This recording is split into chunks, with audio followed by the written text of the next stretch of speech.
కలిసి పనిచేయాలంటున్నారు కదా.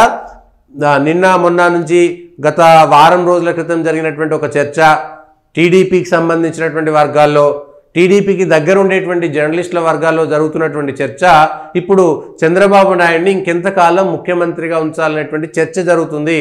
అందుకే సెలెక్టెడ్ లీకులు కూడా జరుగుతున్నాయి. చంద్రబాబు నాయుడును ముఖ్యమంత్రి నుంచి తప్పించి లోకేష్ను ఆ స్థానంలోకి తీసుకురావడం కోసం తెలుగుదేశం పార్టీకి భవిష్యత్తు ఉండాలంటే 77 సంవత్సరాల చంద్రబాబు నాయుడును తీసేసేటువంటి ప్రయత్నం సాగుతున్నది. అయితే దీంట్లో కిటికీ ఏమొచ్చిందంటే పవన్ కళ్యాణ్తో పోటీ ఉన్నది. చంద్రబాబు నాయుడు ముఖ్యమంత్రిగా ఉన్నాడు కాబట్టి పవన్ కళ్యాణ్ ఉప ముఖ్యమంత్రిగా ఉన్నాడు. లోకేష్ను ముఖ్యమంత్రిగా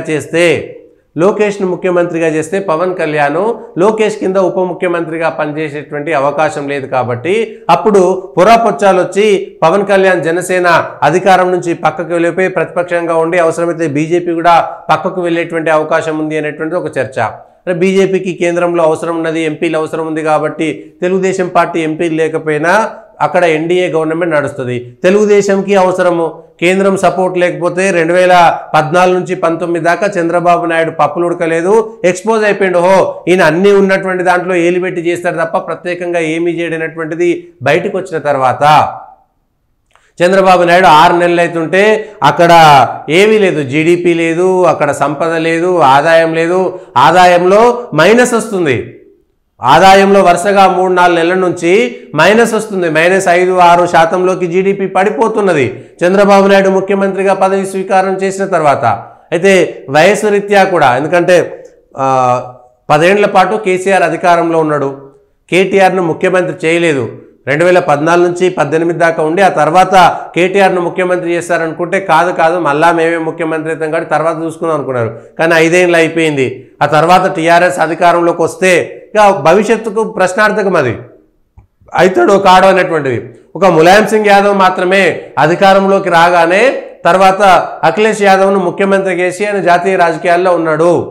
కరుణానిధి కూడా అంతే, తను ముఖ్యమంత్రిగా చనిపోయే వరకు ఉండి, జయలలిత వరుసగా 10 సంవత్సరాలు ముఖ్యమంత్రిగా ఉండి ఆ తర్వాత డిఎంకే వచ్చింది. ఆయన స్టాలిన్ ముఖ్యమంత్రి అయ్యేసప్పటికే 70 ఏళ్ళు వచ్చేసినాయి. స్టాలిన్ ముఖ్యమంత్రిగా అయ్యేసరికి 70 ఏళ్ళు వచ్చేసినాయి. కాబట్టి ఆయన పరిస్థితి కూడా అట్లే ఉంది. కాబట్టి అక్కడ అనుభవాలు ఉన్నాయి. లాలూ ప్రసాద్ యాదవ్కి సంబంధించినటువంటి కుటుంబం అనుభవాలు కూడా ఉన్నాయి. అట్లా దేశంలో ప్రకాష్ సింగ్ బాదల్కి సంబంధించినటువంటి కూడా అకాలీదళంలో కూడా అట్లాంటి అనుభవాలు ఉన్నాయి. తండ్రి రాజకీయంలో ఉన్నప్పుడే కొడుకునే ముఖ్యమంత్రి చేయకపోతే తర్వాత మళ్ళీ ముఖ్యమంత్రి అయ్యేటువంటి అవకాశమే రాకపోవచ్చు అనేటువంటిది అర్థం కాని విషయం. అఖిలేష్ యాదవ్ ఒకసారి ముఖ్యమంత్రి అయ్యింది కాబట్టి వరుసగా అక్కడ 2 సార్లు బీజేపీ అధికారంలోకి వచ్చిన మాజీ ముఖ్యమంత్రి, ఒకసారి ముఖ్యమంత్రిగా చేసినటువంటి పేరు ఉండిపోయింది రాజకీయంలో. కానీ ఇక్కడ అట్లాంటి పరిస్థితులు లేవు. ఒకటి పార్టీ భవిష్యత్తు కావాలి, 2 లోకేష్కు భవిష్యత్తు కావాలి. 2029లో ఎన్నికల నాటికి చంద్రబాబు నాయుడు వెళ్తే చంద్రబాబు నాయుడికి అప్పటికే 80 ఏళ్ళు నిండిపోతాయి. ఆరోగ్యం దృష్ట్యా, వయసు దృష్ట్యా ఆయన పూర్తి స్థాయిగా పనిచేయలేడు. అప్పుడు తెలుగుదేశం పార్టీ పరిస్థితి ఏమిటి? నాయకులు పక్కచూపులు చూస్తారు. ఒకవేళ అధికారం రాదు అనుకుంటే మాత్రం ఖచ్చితంగా పక్కచూపులు చూసేటువంటి అవకాశం ఉన్నది. కాబట్టి ఇటు తెలంగాణలో కేటీఆర్ది కానీ, అటు స్టాలిన్ది కానీ, లేకపోతే అఖిలేష్ యాదవ్ది, లాలూ ప్రసాద్ యాదవ్ వాళ్ళ కొడుకులకు సంబంధించింది ఇవన్నీ చూసిన తర్వాత వారసత్వంలో తెలుగుదేశం పార్టీ నిలబడాలంటే ఉండాలి. ఏం చేయాలి? అడకత్తరులో పోక చెక్క. ఇంకా ఎక్కువ కాలం పాటు చంద్రబాబు ఉండాల్సినటువంటి అవసరం లేదు. అందుకనే పవన్ కళ్యాణ్, చంద్రబాబు నాయుడు ఇద్దరూ జాతీయ రాజకీయాల్లోకి వెళ్ళి, చంద్రబాబు నాయుడు కూడా రాజ్యసభలోకి వెళ్ళి జాతీయ రాజకీయాల్లో ఉండి, పవన్ కళ్యాణ్ కూడా రాజ్యసభలోకి వెళ్ళి నాగబాబును రాష్ట్ర మంత్రిగా చేసి లోకేష్ను ముఖ్యమంత్రిగా చేస్తే ఎట్లుంటుంది అనేటువంటి చర్చ లోకేష్కు దగ్గరగా ఉండే, చంద్రబాబుకు దగ్గరగా ఉండేటువంటి మీడియా మిత్రులు చర్చ చేస్తున్నారు. ఇప్పటికే తెలుగుదేశం పార్టీలో ఉండేటువంటి ఆయన వర్గం పూర్తిగా చర్చ చేస్తుంది. లోకేష్ కూడా ఈ విషయం తెలుసు. చంద్రబాబు నాయుడు వెంటనే ముఖ్యమంత్రిగా దిగిపోయేటువంటి అవకాశం ఉందా లేదా? పవన్ కళ్యాణ్ ఒప్పుకోవాలి. పవన్ కళ్యాణ్ కూడా ఉప ముఖ్యమంత్రిగా వదిలేసి కేంద్రంలో జాతీయ రాజకీయాల్లోకి వెళ్ళాలి. ఉప ముఖ్యమంత్రిగా ఎంతకాలం ఉంటాడు? కేంద్ర మంత్రి పదవిలోకి వెళ్తే డైరెక్ట్గా అటు మోడీ తోటి, అమిత్ షా తోటి దగ్గరగా ఉండొచ్చు అనేటువంటి, అంటే చంద్రబాబు పవన్ కళ్యాణ్ వదులుకోలేడు 5 ఏళ్ల పాటు. గతంలో జరిగినటువంటి అనుభవాల దృష్ట్యా పవన్ కళ్యాణ్ పక్కన పెట్టలేడు, బీజేపీని కూడా పక్కన పెట్టలేడు. ఆంధ్రప్రదేశ్లో ఇవాళ 4 డబ్బులు రావాలంటే, పరపతి ఉండాలంటే, ఫేస్ సేవ్ కావాలంటే ఖచ్చితంగా కేంద్రంతో కలిసి ఉండాల్సినటువంటి పరిస్థితి. జగన్ కూడా కేంద్రంతో కొట్లాట పెట్టుకోలేదు. జగన్ ఏంటంటే డబ్బులు వచ్చేసినాయి. ఇవాళ చంద్రబాబు నాయుడు కూడా కావాల్సింది అదే. అయితే వయసు అయిపోతుంది. రేపు పొద్దుగాల చంద్రబాబు నాయుడు నమ్ముకొని టీడీపీ క్యాడర్ ఉంటుందా? ఇప్పటికే అధికారం ఎటుంటే అటు దూకిపోతున్నారు. ఎక్కువ కాలం ఉండటమే లేదు. పార్టీని పట్టుకొని ఉండేటువంటి వాళ్ళల్లో 40% కూడా ఉండట్లేదు. 60% మంది ఎవరు అధికారంలో ఉంటే వాళ్ళ వైపు వెళ్తున్నారు.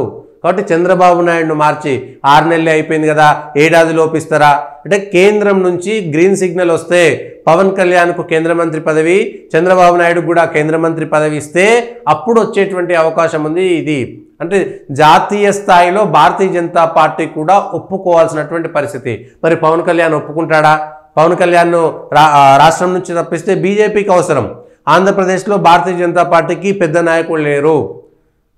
పార్టీని నడిపించి మొత్తం రాష్ట్రం మొత్తం ఏకబిగిన తిరిగేటువంటి నాయకత్వం భారతీయ జనతా పార్టీకి లేదు. ఎవరిని నిర్మించుకోలేకపోయింది. గత 40 సంవత్సరాల్లో ఆంధ్రప్రదేశ్లో ప్రజల మధ్యన ఉండేటువంటి ఒక పెద్ద నాయకుడిని నిర్మించుకోలేకపోయింది, తయారు చేసుకోలేకపోయింది భారతీయ జనతా పార్టీ. తెలంగాణ విడిపోయిన తర్వాత ఇక్కడ ఒక 4-5 నాయకులు తయారయ్యారు.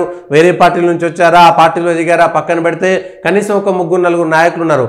ఆంధ్రప్రదేశ్లో ఉన్న నాయకులు ఎవరు కూడా రాష్ట్ర స్థాయి ప్రభావం చూపగలిగినటువంటి నాయకులు లేరు. కాబట్టి పవన్ కళ్యాణ్ను రాష్ట్రం మొదలుపెట్టి జాతీయ స్థాయిలో తీసుకుపోతే రేపు పొద్దున అక్కడ బీజేపీకి జనసేనకి రెండింటికి నష్టమే. ఇప్పటికే పవన్ కళ్యాణ్ చాలా ఊపు మీద ఉన్నాడు. ఆ మంచో చెడ్డో చెత్తనో మంచో వచ్చినటువంటి నాయకులని జనసేనలోకి చేర్చుకునేటువంటి ప్రయత్నం చేస్తున్నాడు. వైసీపీలోనో ఇంకొకరో నార్మల్గా ఉండేటువంటి వాళ్ళందరినీ జనసేనను పటిష్టపరిచేటువంటి ప్రయత్నం చేస్తున్నాడు ప్రత్యామ్నాయం కింద.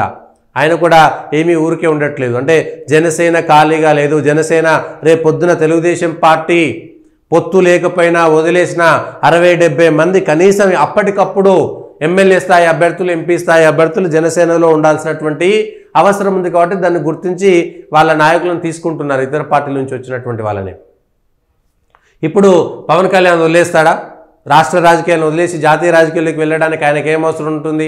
పవన్ కళ్యాణ్ డిప్యూటీ సీఎంగా ఉంటే లోకేష్ను సీఎంగా చేయలేరు. లోకేష్ కింద పని చేస్తారా చేయరా? సరే తెలుగుదేశం పార్టీ ఏదో పవన్ కళ్యాణ్ టీడీపీ అండ చూసుకొని గెలిచాడు తప్పితే లేదు గెలవలేకపోతుండే అని కామెంట్ చేస్తుండొచ్చులే. కానీ జనసేన బీజేపీ లేకపోతే తెలుగుదేశం పార్టీ అసలు గెలవకపోతుండే. మళ్ళీ జగనే అధికారంలోకి వస్తుండే.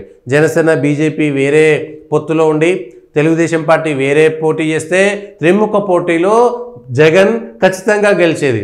తెలుగుదేశం పార్టీ మళ్ళీ 20, 30, 40 స్థానాల దగ్గర ఆగిపోయేది. జనసేన బీజేపీ కొన్ని ఎంపీలు ఎమ్మెల్యేలు వచ్చేది. అట్లా ప్రతిపక్షాలు చీలిపోయేది. జగన్కు మళ్ళీ అధికారం వచ్చేది. కానీ పవన్ కళ్యాణ్ జగన్ను దించడం కోసం తాను తగ్గి తెలుగుదేశం పార్టీని గెలిపించడం కోసం ప్రయత్నం చేశారు. సో ఇప్పుడు తెలుగుదేశం పార్టీ దాన్ని కాదనలేదు. చంద్రబాబు నాయుడు కూడా ఆవశ్యకత ఉంది. సరే ఇది వచ్చింది కాబట్టి ఈ చర్చ జరుగుతున్నది. కాబట్టి చంద్రబాబు నాయుడు ముఖ్యమంత్రి పదవి నుంచి పక్కకు పోయి ఖచ్చితంగా ముఖ్యమంత్రి పదవి నుంచి పక్కకు పోయి తిరిగి ఆయన లోకేష్ను ఎప్పుడు ముఖ్యమంత్రి చేయాలనేటువంటి ఆలోచన ఉన్నది. ఇప్పుడు కాకపోతే ఇంకెప్పుడు కాలేడు లోకేష్ కూడా సొంత లీడర్షిప్ క్వాలిటీ కానీ నిర్దేశించగలిగేటువంటి శక్తి కానీ అది లేదు. పార్టీ పైన పట్టు లేదు. సీనియర్ నాయకులకు ఆయన జూనియర్ అయిపోతాడు. అధికారంలో ఉంటే సీనియర్లైనా ఎవరైనా అవసరం కోసం అధికారం కోసం లోకేష్ చిన్నవాడైనా చెప్తే వింటారు. కానీ అధికారం లేకపోతే రేపు పొద్దున్న 2029లో లోకేష్ నాయకత్వంలో అధికారంలోకి వచ్చి ఆయన ముఖ్యమంత్రి కావాలనేటువంటిది ఒక పెద్ద కలగా మిగిలిపోయేటువంటి అవకాశం ఉంది. కాబట్టి నాయకత్వ లక్షణాలు అంతగా ఉన్నాయా లేవా, నడిపించగలుగుతాడా, ఏకబిగిన తెలుగుదేశం పార్టీ పగ్గాలు చేపట్టగలుగుతాడా, జూనియర్ ఎన్టీఆర్ పోటీగా వస్తాడా, ఇవన్నీ కూడా లెక్కలు వేసుకునేటువంటి పరిస్థితి ఉంది. కాబట్టి ఎవరు తెలుగుదేశం పార్టీని కబ్జా చేస్తారో ఏంటో అనేటువంటి ఒక భయం కూడా ఆ పార్టీలో ఉంది. ఇవన్నీ తెలుగుదేశం గురించి రేవంత్ రెడ్డి అన్నాడు కాబట్టి గత కొద్ది రోజులుగా జరుగుతున్నటువంటి చర్చ అది.